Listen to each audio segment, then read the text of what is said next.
రాష్ట్రంలో గత 4-5 రోజుల నుంచి భారీగా వర్షాలు కురుస్తున్నాయి. దీంతో ప్రజలు చాలా రకాల ఇబ్బందులు ఎదుర్కొంటున్నారు.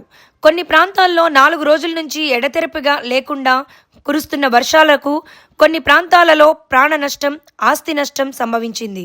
హైదరాబాద్ లాంటి మహానగరాల్లో ఉద్యోగులకు సెలవులు ప్రకటించారు. ఇంటి నుంచే పని చేయాలని స్పష్టం చేశారు. కాలువలు, చెరువులు, నదులు, ప్రాజెక్టులు నీటితో నిండిపోయాయి.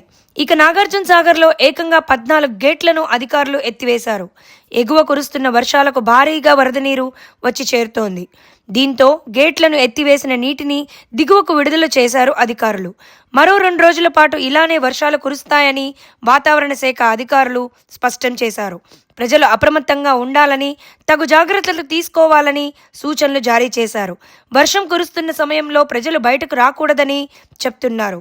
వర్షంతో పాటు ఈదురుగాలులు కూడా వీస్తున్నాయని, చిన్నపిల్లలు, వృద్ధులు తగు జాగ్రత్తలు తీసుకోవాలని అధికారులు హెచ్చరిస్తున్నారు.